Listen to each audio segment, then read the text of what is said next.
Amigos de Cuatro Vientos, ¿qué tal? Bienvenidos sean todos ustedes, queridísimas audiencias de nuestra plataforma 4B TV, transmitiendo en la ciudad de Ensenada, Baja California, México, en vivo a través de Zoom y Facebook, que se unen en esta tecnología que nos permite tener diariamente, de lunes a viernes, nuestros programas en vivo desde la ciudad de Ensenada. Y el día de hoy, que es día martes 17 de mayo del 2022, la más cordial de las bienvenidas, como siempre, al titular del programa, El Péndulo. El Péndulo que pues, nos hace acercarnos directamente hasta la ciudad de Zacatecas, en donde pues está el titular del programa, el ingeniero químico zacatecano Raimundo Cárdenas Hernández. Pues algunas palabras que tenemos que decir de él para que si usted no lo conoce, pues lo ubique perfectamente, aunque bueno, allá en Zacatecas hasta los perros le mueven la cola en cuanto lo ven en la calle. Bueno, pues él es sindicalista de origen, militante del Partido Comunista Mexicano y de la cadena de partidos, pues que se sucedieron después de la desaparición en siglas del Partido Comunista Mexicano. También ha sido diputado local y federal, ex senador de la República Mexicana, con cargos legislativos que ocupó bajo las siglas del Partido de la Revolución Democrática, al cual perteneció, pero ya ingresó al movimiento Morena, al partido Morena, prácticamente desde su fundación. Es uno de los socios fundadores de Morena. Actualmente se desempeña también como consultor independiente, pues es un analista político muy relevante a nivel nacional, también coordinador editorial del periódico La Jornada, ya en Zacatecas. Y bueno, pues el tema de hoy, por Alicia Raimundo, la verdad está muy interesante, ya nos estamos relamiendo los bigotes con el desarrollo del tema que van a hacer. La polémica de esta presunta militarización que pues, supuestamente se está dando en nuestro país en el contexto, obviamente, de la próxima presentación de una iniciativa más de reforma presidencial hecha por Andrés Manuel López Obrador, el presidente de México, al tema de la Guardia Nacional, al Ejército también, la seguridad pública en nuestro país, y todo esto también aderezado con un tema que ayer explotó por la tarde-noche en nuestro país, cuando se anunció ya de manera oficial que en México pues ya hay más de 100,000 personas, 100,008 personas desaparecidas y no localizadas en México durante el periodo de 1964 hasta el día de ayer en la tarde-noche, sí, 16 de mayo del 2022. Vaya temas, Olga Alicia, adelante. Sí, son temas fundamentales para el país, sobre todo porque corren dos narrativas muy opuestas, como por rieles diferentes, respecto a lo que es la Guardia Nacional y lo que es la presencia del ejército cada vez mayor en actividades en nuestro país.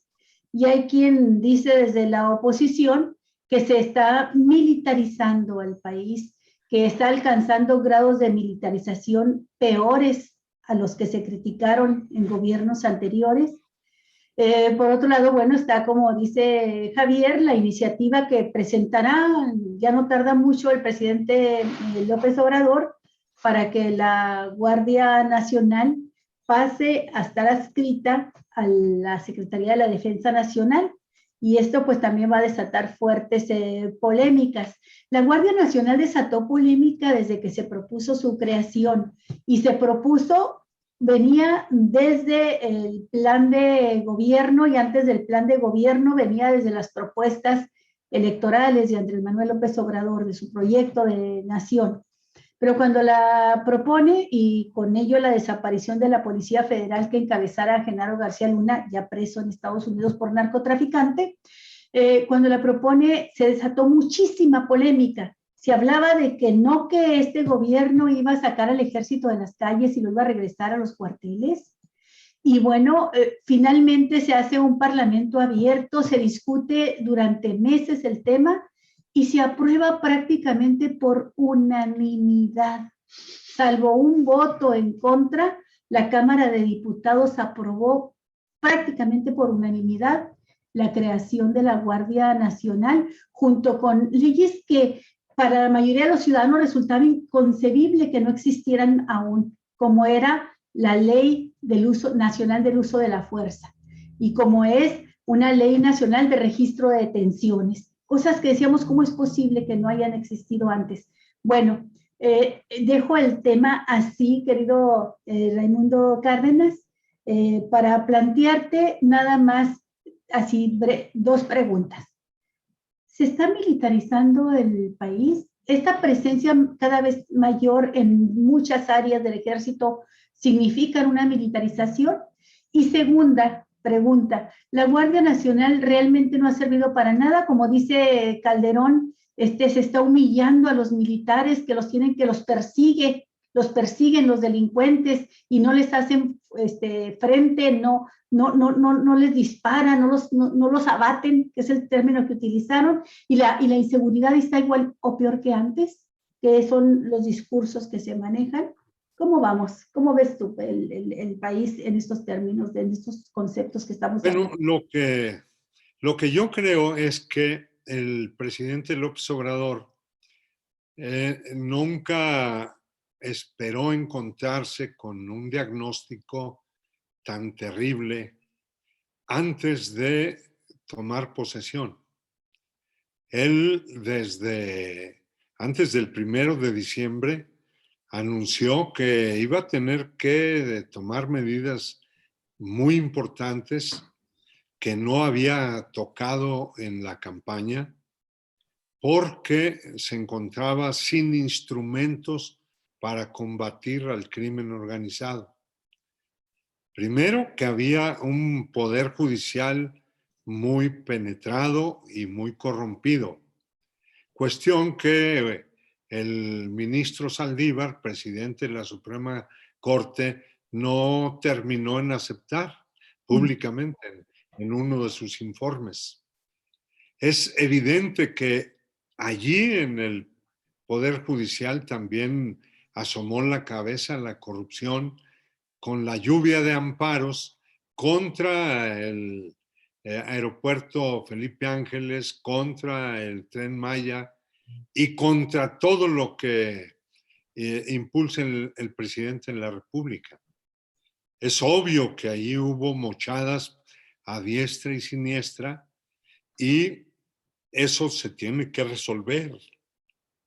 No puede hacerlo el presidente, pero probablemente el presidente de la Corte, que ya dio una muy buena prueba de su independencia de los poderes económicos, ahora que declararon constitucional la ley de energía de la industria eléctrica. Sí.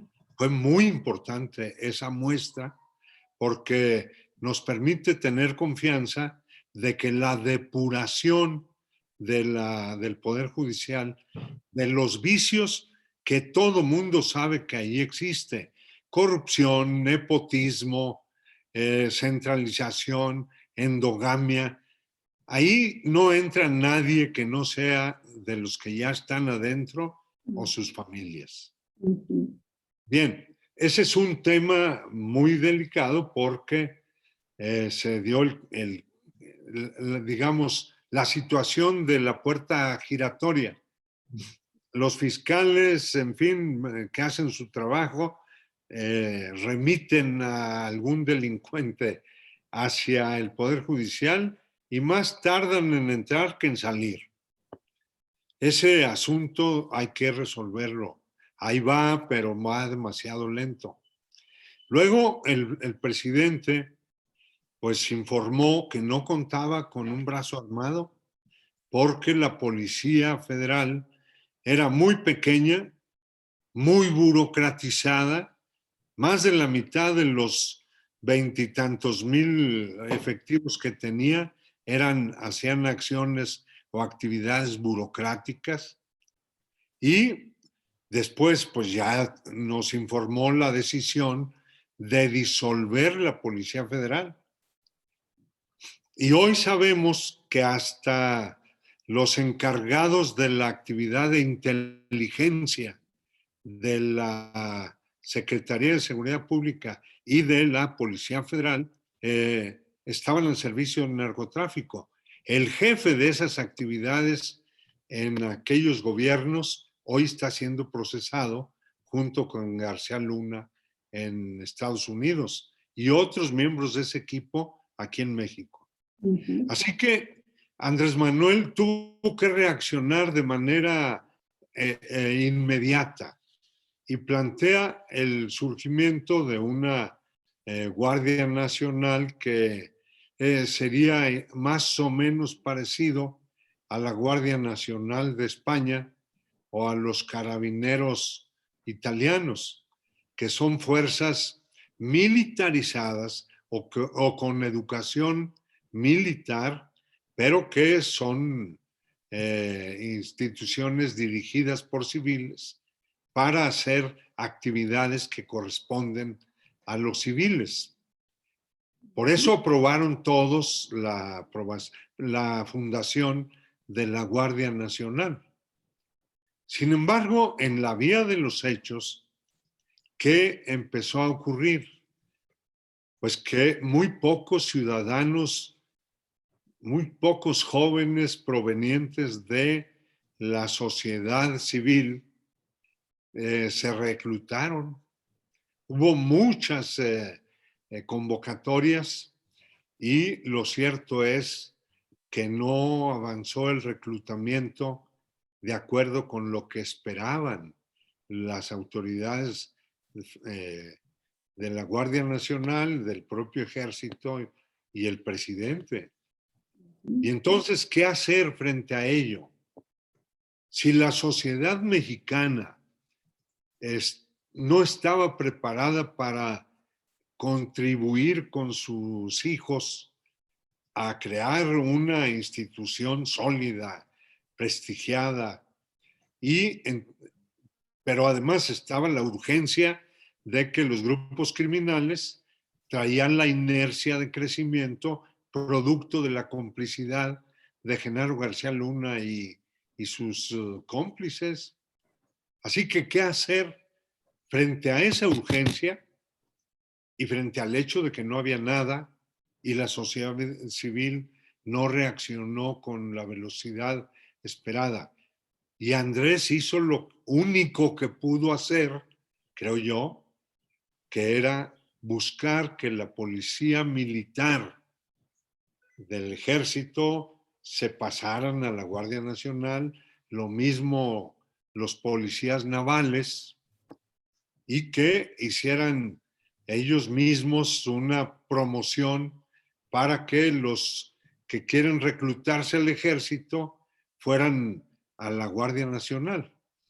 Bueno, en el informe que nos dieron de seguridad ahora en marzo, nos hablan de que ya hay 126 integrantes de la Guardia Nacional y que más... 126,000. ¿Perdón? 126,000. Ah, sí, 126,000. Y que ya tienen, pues... como 240 cuarteles. De 266 cuarteles construidos. O sea, esa fuerza parece que ya está más o menos estable, pero yo creo que Andrés Manuel lo que está pensando es que no puede jugar a que eso ya puede volar por sus propias alas, y por esa razón, aunque no ha enviado la iniciativa, ha pensado en que el ejército, la Fuerza Aérea y la Guardia Nacional formen parte de la Secretaría de la Defensa Nacional, aunque sean separadas como fuerzas, como corporaciones, juntos pero no revueltos, digamos. Sí.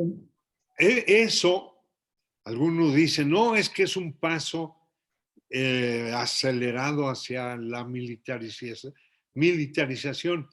Yo no observo que ninguna fuerza actualmente existente nos esté imponiendo disciplinas militares para ninguna actividad.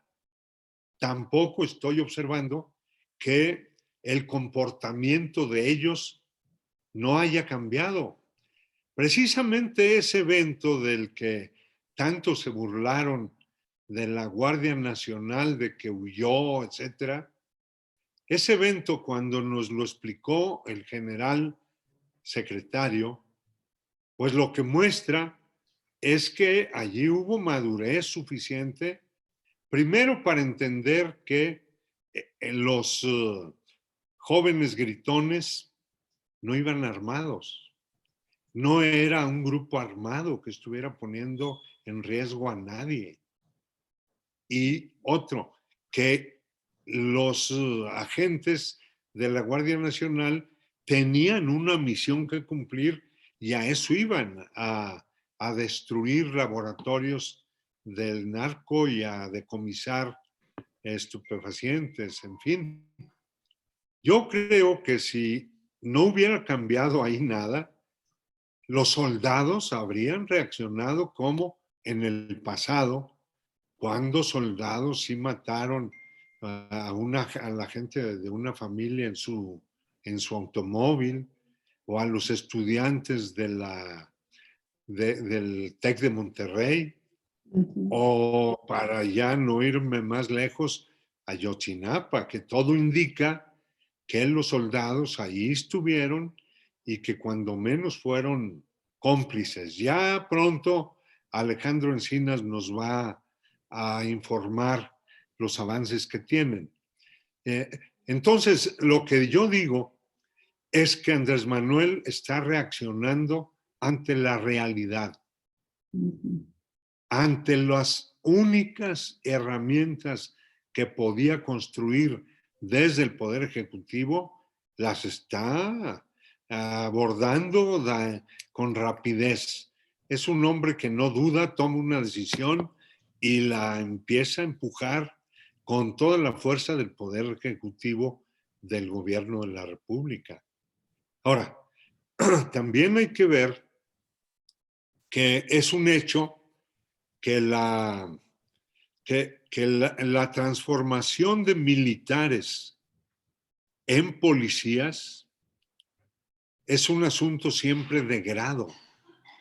Dicen los italianos que los carabinieri siguen siendo soldados, pero que ya su reacción inmediata ante un hecho imprevisto es la de policías. Ya digamos que los reflejos condicionados ya no son los que recibieron como militares, sino que su capacitación como policías y el accionar de esa corporación por años ya llevó a que eso sea una corporación civil, pero con disciplina militar. Ojalá y un día tengamos eso aquí en México. Y por último, Olga, Javier, yo creo que más allá de lo que digan los opositores al gobierno de Andrés, el hecho de que hace 50 años, bueno, en el 18 hizo 50 años de la noche de Tlatelolco, ¿verdad? Sí. Los jóvenes de aquella época nos quedamos con la imagen reiterada en el 71 y eventos similares que nos hacían abominar de los militares. Eso es un hecho. Hubo demasiados actos de represión como para que eso se olvide muy rápido. Pero lo cierto es que la inmensa mayoría de los mexicanos que no vivieron en aquella época o que no tomaron tan a pecho aquello, vio a los militares ahora pues reaccionar muy bien ante la pandemia. Ahí anduvieron los militares corriendo los riesgos de todos los mexicanos y probablemente no estarían hoy las personas vacunadas en un número tal. Hoy escuché a López-Gatell, 208 millones de vacunas aplicadas. Eso no se habría podido hacer sin el trabajo disciplinado, sin falla, porque no se sabe que haya habido un, digamos, robo de vacunas, que haya habido malos manejos. Yo pienso que ni parecemos mexicanos Pero lo cierto es que todos fuimos muy disciplinados, que todo el mundo se formó. Aquí en Zacatecas yo solo conocí de un incidente de unas personas que viven en mi colonia y que fueron a otro municipio a tratar de ganar tiempo, a ser de los Sí, primeros. Pero digamos que fueron como unos 50 gandallas. No les sí, tocaba una excepción total. Ajá. una excepción. Entonces, la gente vio a los militares. Antes ya los habíamos visto con el plan de N3 en catástrofes, en Ujú. muchos temas, los temblores, los huracanes, en fin. Pero esta pandemia, yo creo que ya hizo que el reconocimiento de la sociedad con sus Fuerzas Armadas se haya elevado mucho. No he visto encuestas últimamente, pero estoy seguro de eso, porque todo el mundo lo vimos y Ujú. ahora están en otras tareas. Todo el mundo sabe que los ingenieros militares hicieron en tiempo récord el aeropuerto Felipe Ángeles, que ahora están haciendo el, el trabajo allá del Tren Maya en un tramo o dos. Ujú. ¿A dónde voy es a esto? Yo creo que Andrés Manuel, ante el hecho de que no hay más personal disciplinado, disponible, contratado, tomó la decisión de formar de allí una Guardia Nacional, pero también va a formar de allí una empresa que va a administrar el aeropuerto y otra el El Tren Istmo, Maya. el Tren Maya también. Ujú. ¿Qué significa eso?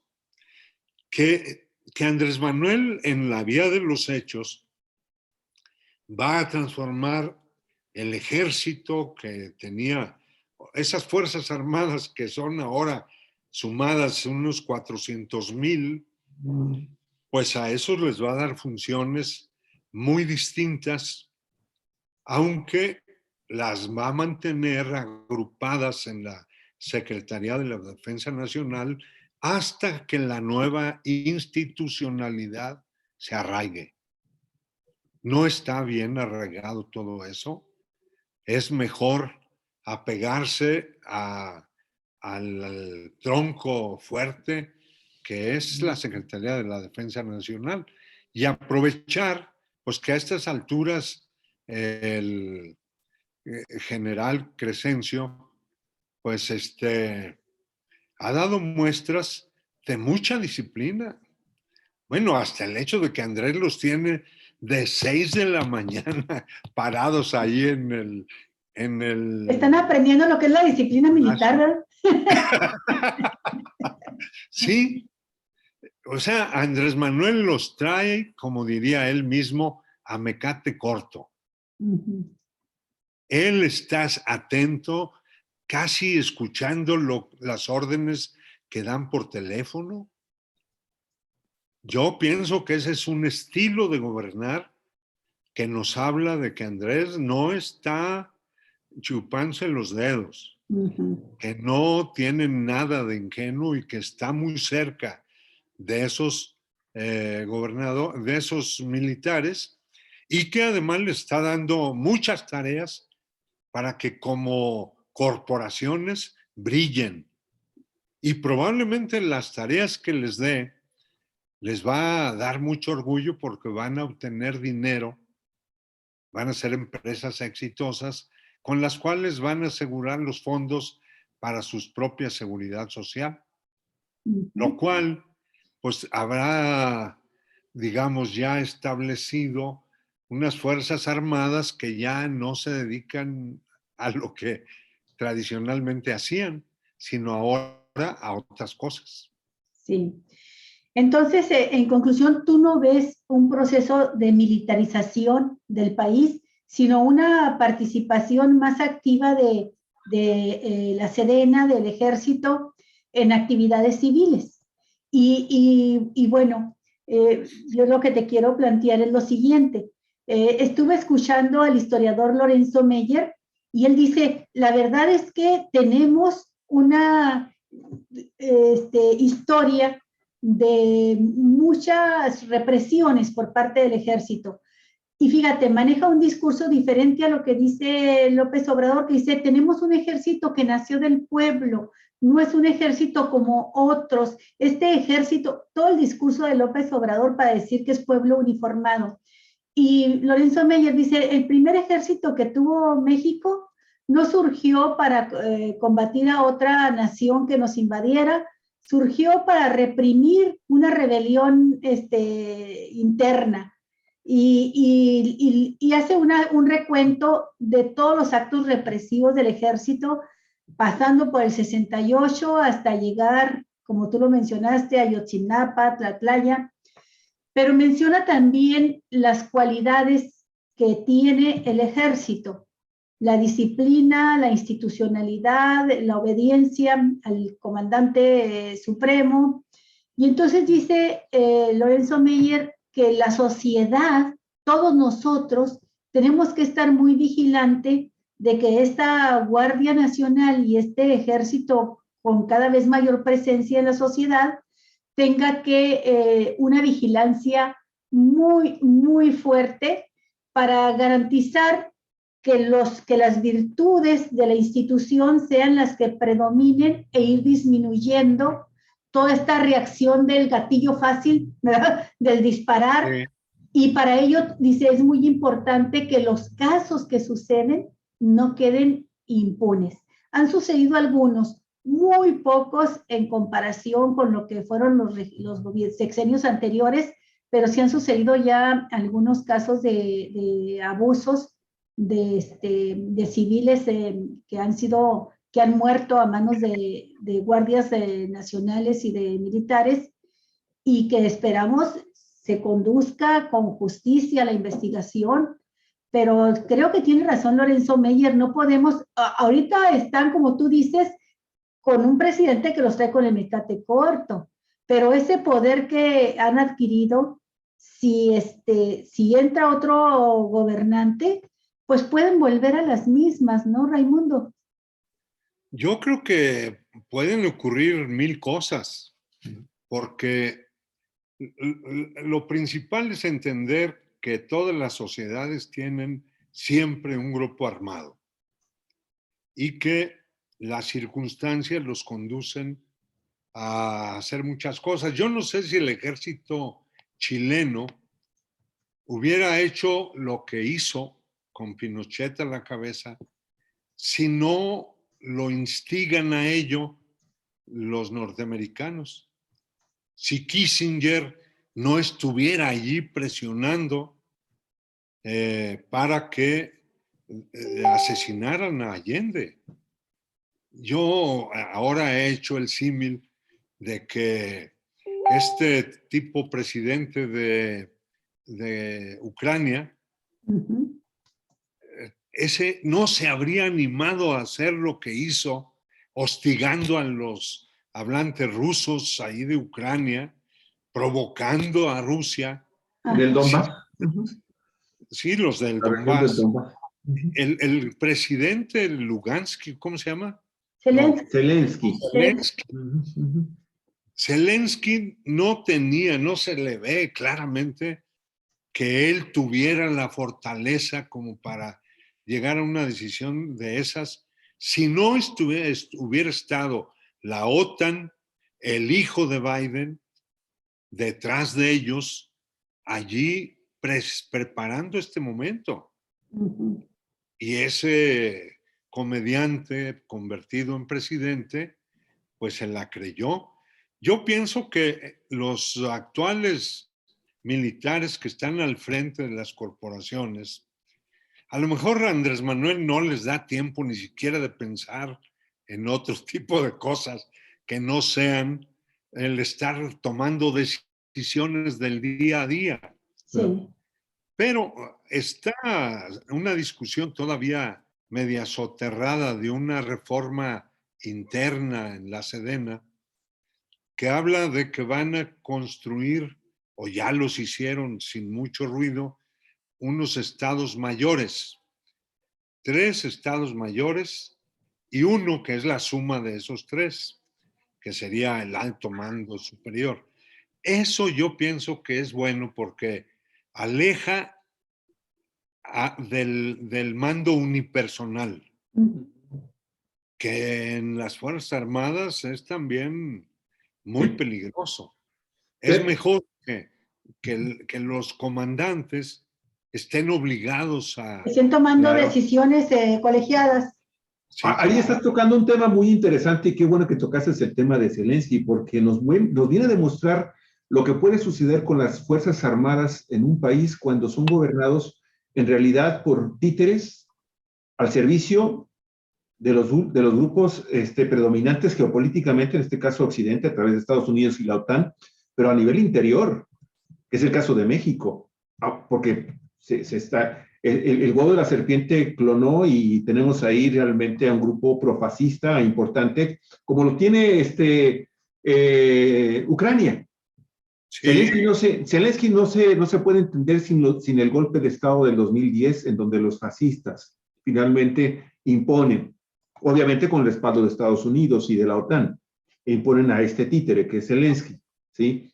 Pero en el caso de México, existen fuerzas de ultraderecha y de derecha que fácilmente pueden, con el poder en sus manos, han logrado pervertir, por ejemplo, a la misma institución militar en México, a la Marina, a las fuerzas aéreas, a las fuerzas de tierra, a los policías. Fue una corrupción impresionante, que esa es otra cosa que también a lo mejor todavía podríamos pedirle a Andrés Manuel López Obrador, que también cumpla con esa promesa de que iba a regenerar al sistema policíaco nacional. Se quedó pendiente. Todavía creemos que por ahí se le mueve la patita. A mí me gustaría más que, así como se está manejando la reforma en materia de la Guardia Nacional a nivel presidencial, me gustaría que también se metiera en la iniciativa de lo que se prometió de crear una nueva policía en México, porque todo esto también tiene como base el hecho de que los grupos delincuenciales y los políticos relacionados con el narcotráfico y los delitos de alto impacto, provocaron una enorme corrupción, no nada más en las fuerzas del Ejército y de la Armada de México, sino que también en las policías. No existe en México una policía municipal, una policía estatal, que también, o por una policía federal cuando existía, que no estuviera penetrada por ese tipo de actos de corrupción y por ese tipo de grupos delincuenciales. Esa reforma queda pendiente todavía por ahí. Ojalá la incluya en algún momento de estos 2 años y medio que le quedan. Y termino con esto. Raimundo, yo creo que a final de cuentas, esto también nos da la posibilidad de que el ejército también limpie su rostro, las Fuerzas Armadas limpien su rostro con el tema de los desaparecidos, porque muchas de las desapariciones también que se dieron en este país se han dado a lo largo y que se recrudecen a partir del tipo que le pega al avispero y provoca la guerra contra el narcotráfico, de ahí en adelante se desatan las desapariciones, y muchas de esas fueron desapariciones forzadas. Se dieron en el 64, se dieron en el 68, se han dado a lo largo de la historia. O sea, no hay que perder ese ejército, ¿no? No, pero fíjate, estás hablando de esas fechas. O sea, son hace 50 años. Sí. ¿Cuántos de los responsables, sobre todo mandos superiores de esa época, están vivos? No, y los que estaban, por ejemplo, como Acosta Chaparro, que fue uno de los represores mayores de los que se le ubicaron en los vuelos de la muerte, pues lo rescató Calderón. ¿Sí? Calderón lo exoneró y lo nombró su representante para negociar con los grupos de los cárteles de la droga. Sí, tienes toda la razón, pero digamos que ese fue longevo en su vida activa. Hasta que lo mataron allá en la Ciudad de México. Sí, es cierto. Pero a donde voy es que también hay que estar viendo a las Fuerzas Armadas en su evolución. En su relevo generacional. Hasta en la cuestión natural. Porque dice Andrés Manuel que allí un mando no está más de 5 años y que van avanzando hasta que llegan al Al máximo tope nivel y tan. y adiós, se van Se al retiro, retiran. ¿verdad? Porque les decían, a ver, ¿cuántos de los mandos que ordenaron lo de Ayotzinapa o que obraron con omisión están todavía en la Marina? Y dice, eso ya lo pregunté. Y lo cierto es que Ojeda estaba en la base naval de Acapulco por esos días y luego fue avanzando y los de esa generación ya se fueron, ¿verdad? Ya hace que 17 años, lo de Ayotzinapa, ¿cuántos años? No, 7. No, son 7. Sí. O sea, se van a cumplir 7, sí. no es tan larga todavía la rehabilitación del ejército, fue con Peña de la Nieto. Marina. Sí, o sea, es en este sexenio donde se les está rehabilitando, ¿no? Su imagen pública. Y está bien.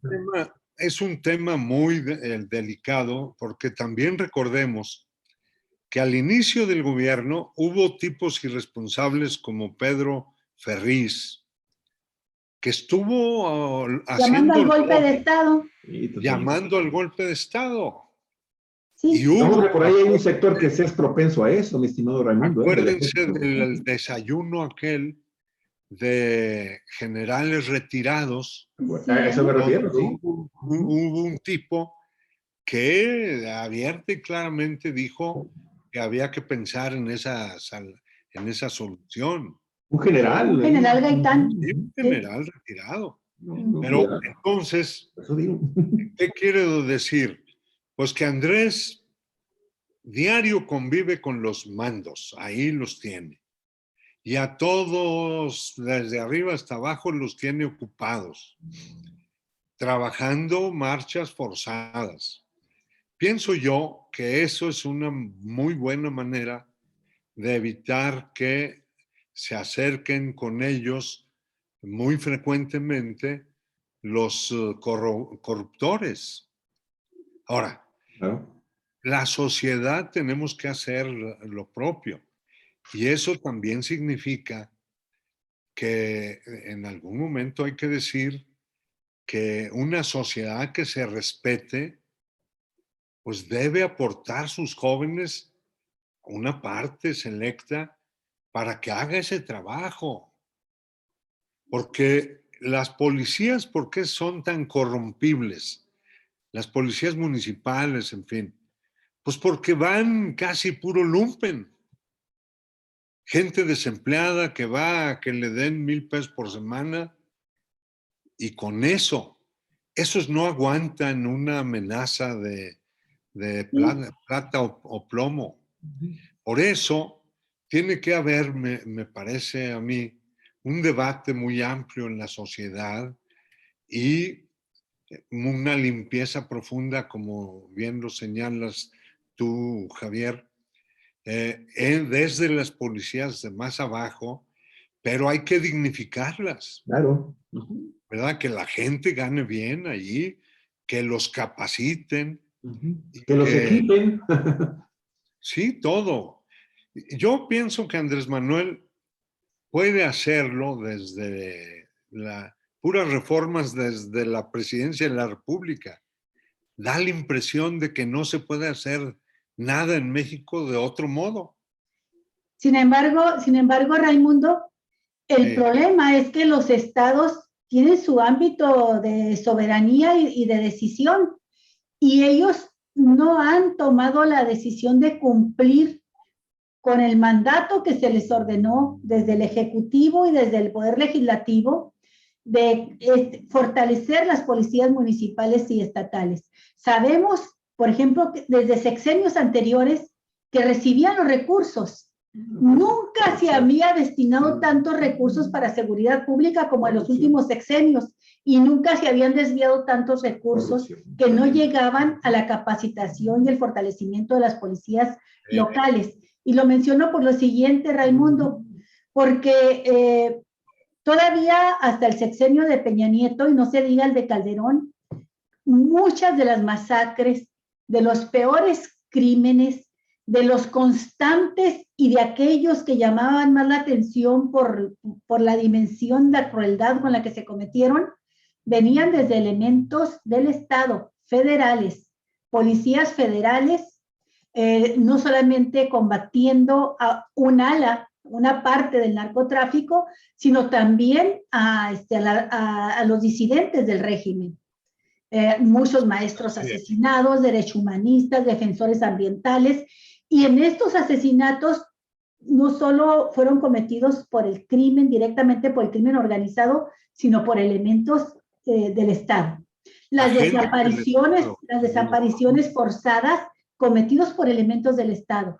Pero creo yo que cuando te refieres al inicio del gobierno de Andrés Manuel, que entra y dices, caray, las cosas están peores de lo que creía, donde los encuentra peor es precisamente en donde tomó dos decisiones así inmediatas, ¿no? Pero inmediatas, que me parecieron afortunadas.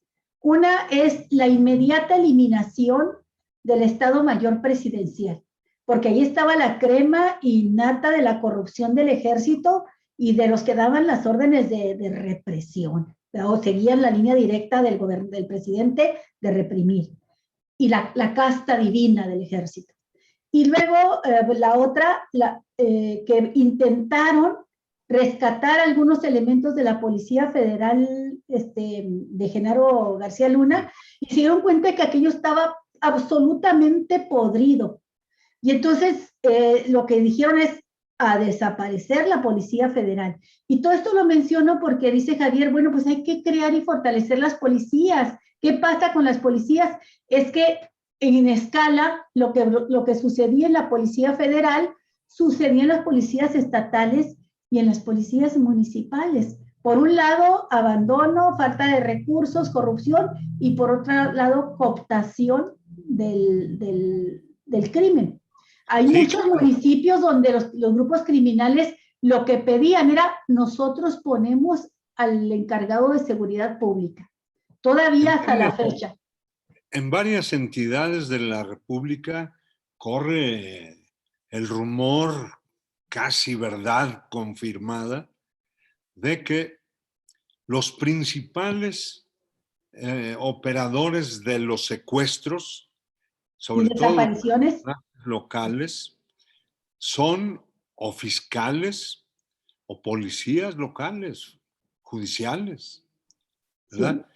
Entonces, bueno, pienso que si Andrés Manuel ya en este año llega van a llegar, creo, alrededor de 150,000 en la Guardia Nacional, con un cierto nivel de capacitación y disciplina.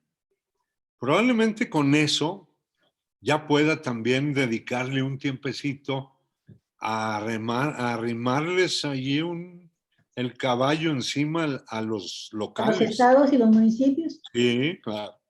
Porque además ya va a tener la mayoría de los estados gobernados por gente de Morena. Sí, claro.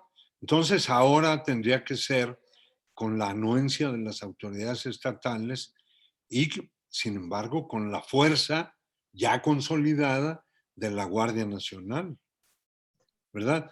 Yo creo que por ahí ese camino podría llevarnos a que la militarización tan llevada y traída no se convierta en una profecía autocumplida, ¿verdad? Uh-huh. Yo espero que no, que más bien la Guardia también se acostumbre a actuar con empatía con la ciudadanía, que yo creo que eso ahí la llevan.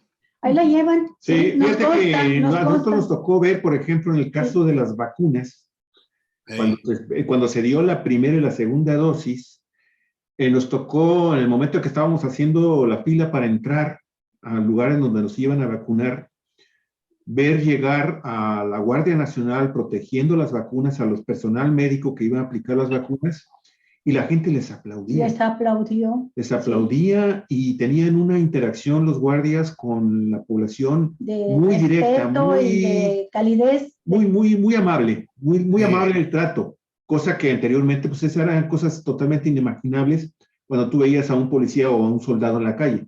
Entonces ahora esta imagen es precisamente la que se trata de deteriorar con el tema de los grupos de Va por México, que todos sus aliados, que están tratando de minar esa rehabilitación de la imagen pública del elemento armado en nuestro país.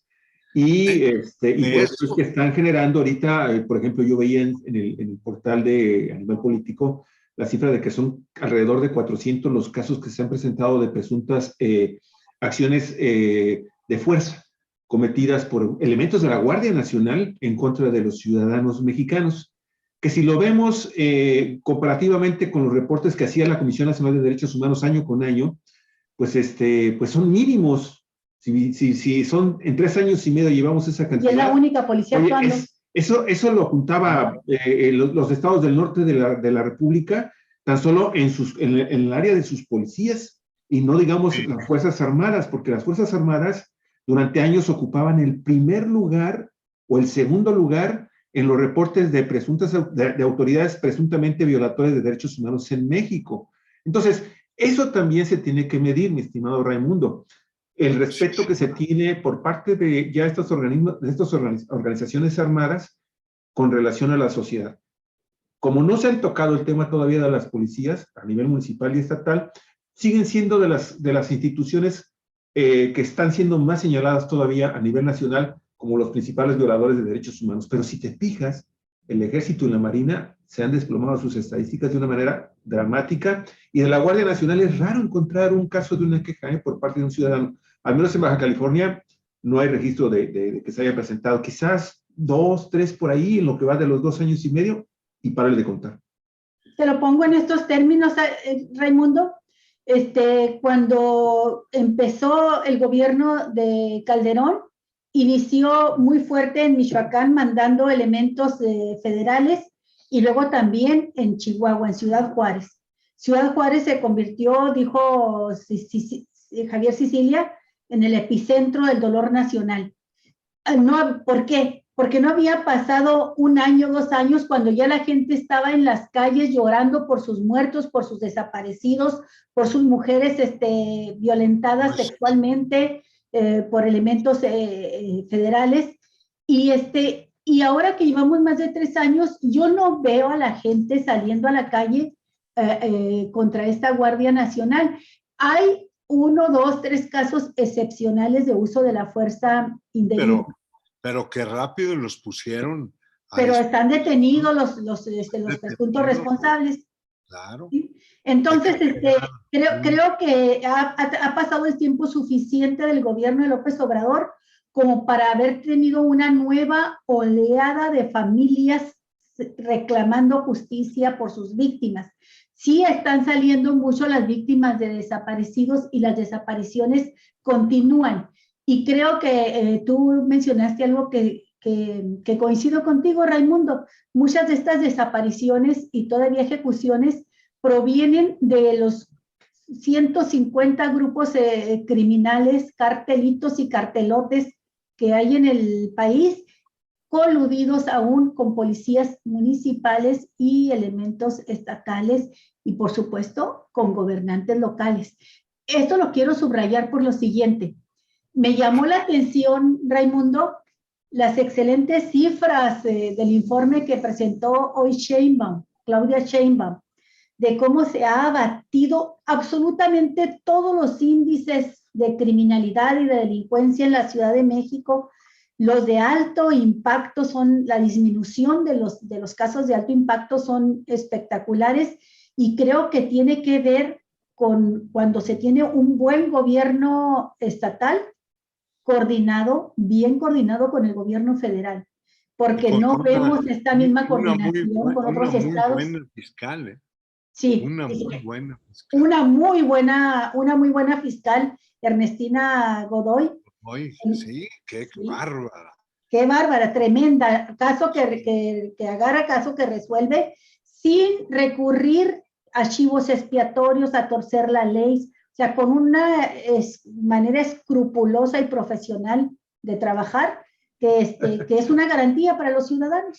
Yo el único prietito que le veo a nuestra queridísima procuradora es haberse involucrado con el fiscal general de la República en el caso de los familiares de Alejandro Gertz Manero. Ahí es lo único prietito que yo veo que sí. Ella se involucró, obviamente, de alguna forma vinculada con el procurador incómodo, Alejandro Gertz, pero fuera de eso yo le veo realmente interesante una gran trayectoria en el ejercicio de sus funciones. Oye, Raimundo, estoy viendo las cifras del personal militar en México. Las Fuerzas Armadas en México son hasta apenas el pasado mes de abril 331,000 elementos. Entre el ejército y la Marina. Y la Guardia Nacional tenemos más de 120,000 personas ya operando, 126,000. O sea, esto en total es una fuerza para enfrentar temas de seguridad pública de más de 450,000 personas. Casi medio millón. Sí, estamos hablando de una fuerza que nunca había tenido el país en esas características. A eso le agregamos el tema de las policías, que en fin, como sea, ahí la llevan.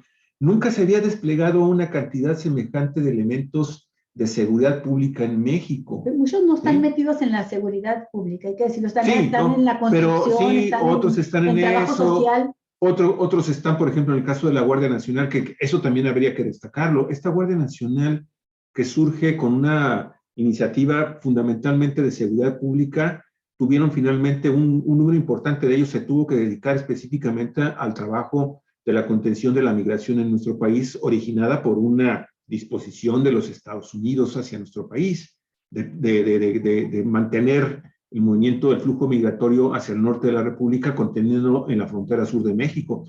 Esa situación también de alguna forma minó la capacidad de esta nueva institución de seguridad pública en la realización de sus actividades. Y un último dato, creo yo que también es importante señalar que se les está dotando de una cantidad de elementos tecnológicos a esta Guardia Nacional para que realice bien sus actividades. Hay una cantidad muy importante de oficinas especiales que se les han construido, se les han adaptado y ahí están trabajando. Esto lo digo porque un queridísimo amigo de Cuatro Vientos, es Israel Acquad, está diciendo que si no es necesario también sumar a las fuerzas militares y a la Guardia Nacional este equipo tecnológico como los drones. No, es que sí se compraron drones. Los tienen, los usan. Israel sí se compraron una cantidad importante de drones de uso militar en cuestiones de inteligencia. Están funcionando en México. No recuerdo ahorita la cantidad, pero el año pasado se compraron. Esto lo tengo, sí, eso sí lo tengo registrado en mi cabeza. Y ahí andan, ¿no? Bueno, ahí pero ya que trataron ese tema de la tecnología, yo pienso que también es de destacar, porque hay que hacerlo nosotros, dado que la prensa nacional ni internacional da cuenta de eso, de la eficacia de la Fiscalía para revisar dónde quedó la bolita con los asesinatos de periodistas. Ah, ok. De 9 periodistas hubo, 9 u 11. 9, bueno, ya son 11 con las dos muchachas, dependiendo con las dos mujeres de Veracruz. Dependiendo de quién dé la cifra. Pero bueno, el hecho es que allí ya hay 8 casos esclarecidos, presos la inmensa mayoría de los asesinos, presuntos asesinos. Y también espero que mañana pasado, en la mañanera, porque eso lo dijo Andrés, que el subsecretario Mejía Verdeja va a informar algo sobre las 2 periodistas veracruzanas. Sí.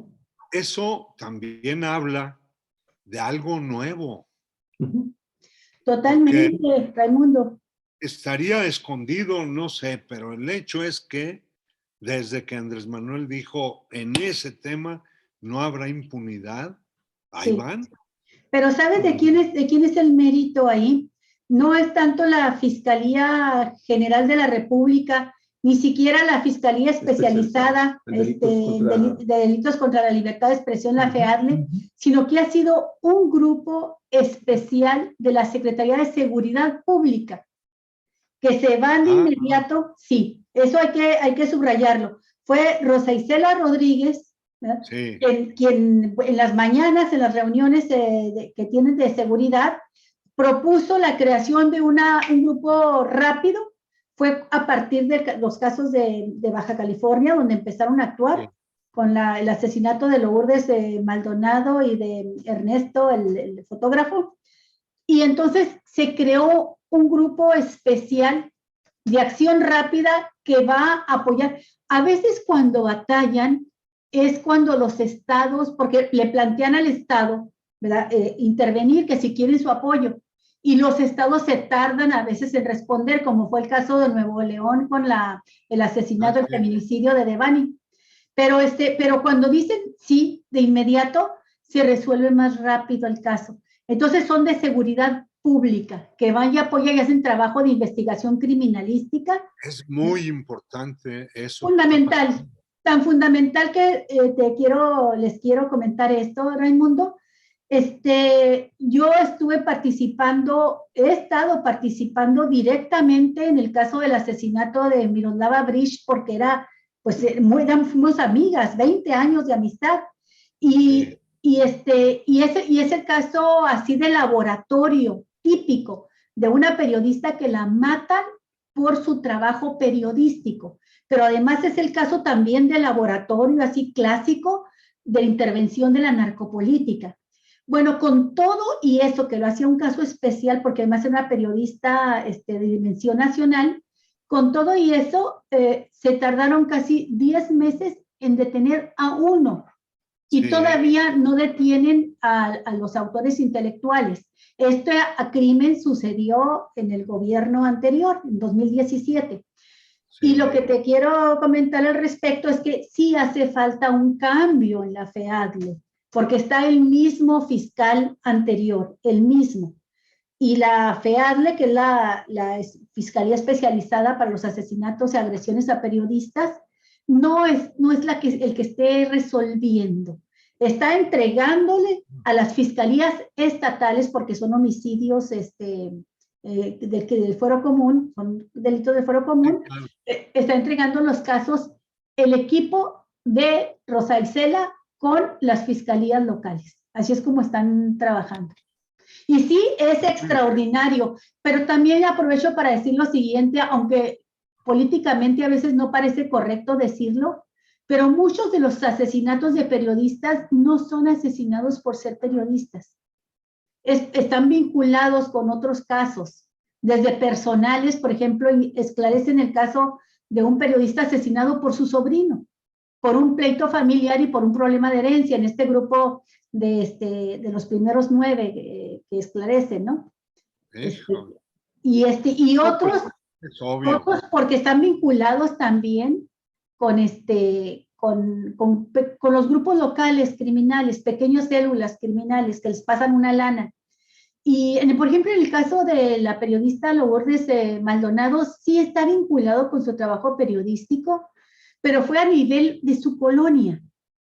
O sea, ella con sus vecinos detectaron ahí a un grupo de malandros que venden droga, que roban, que causan daños, molestias a las familias, y que estuvo siempre denunciándolo y hablando a la policía, dándole los datos a la policía municipal, ¿verdad?, de qué hacían este grupo.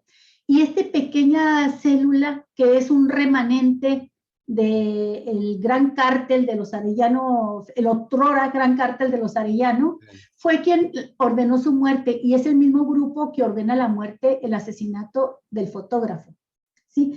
Entonces, hay muchos casos así que tienes que verlos como son. Por ejemplo, en el caso de Chihuahua, Raimundo, que yo lo conozco, hay periodistas que los asesinaron y están en la lista como crímenes contra la libertad de expresión, pero yo conozco dos de ellos. Bueno, ya los mataron en el gobierno de Calderón, pero fueron las víctimas colaterales. Estaban en un bar tomándose unas cheves y llegó un grupo criminal a matar a otro, y era el tiempo en que rafagueaban parejo, ¿verdad? Entonces, hay muchos casos así que no son asesinados por el hecho de ser periodistas, como muchos casos de desapariciones ahora, que ya se supera la cifra de 100,000 desapariciones, pero no son las desapariciones del ejército y de los policías de Genaro García Luna del pasado. Son muchas desapariciones de policías municipales y también desapariciones de todo tipo que se están dando, ¿no? Sí, pues amiga, amigo, terminamos. Ya es la hora, te iba a decir exactamente, ya que estamos cumpliendo una hora.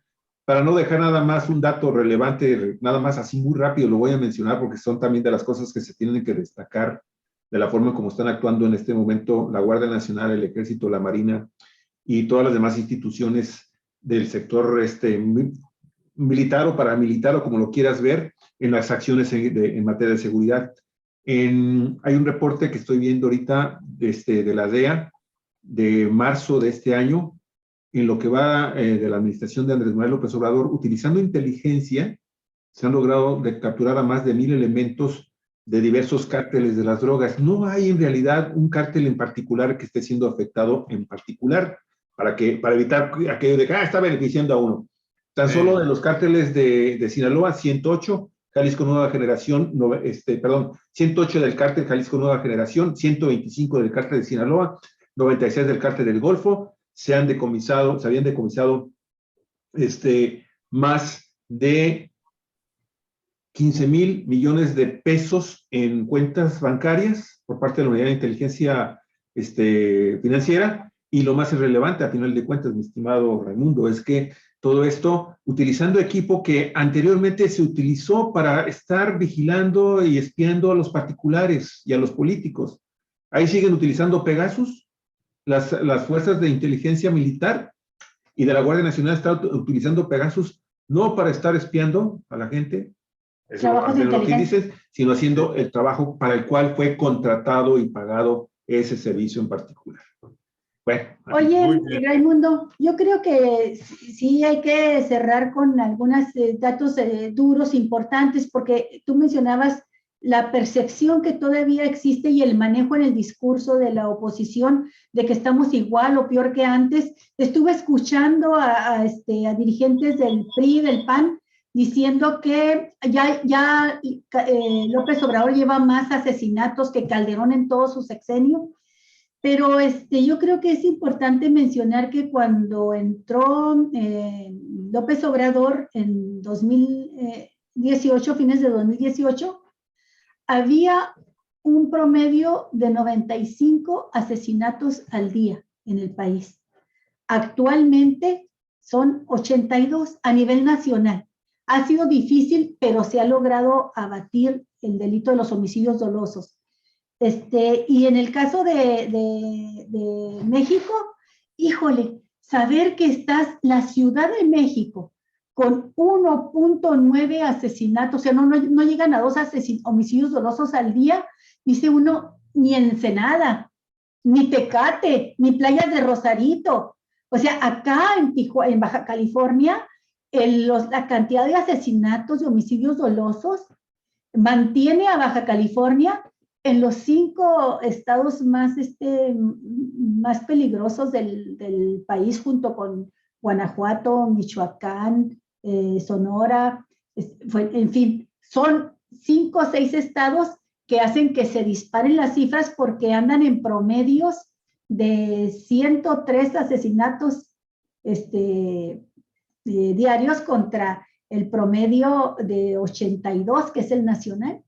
Entonces creo que son cifras que sí vale la pena mencionarlas. Sí, cómo no.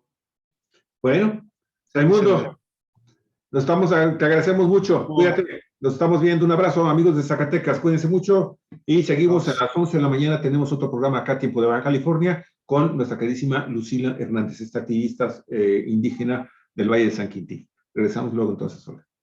Así es, hasta pronto, Raimundo, hasta pronto. Así es. Ya en un ratito, 20 minutos, estamos hablando con Lucy Hernández. Hasta luego, amigos.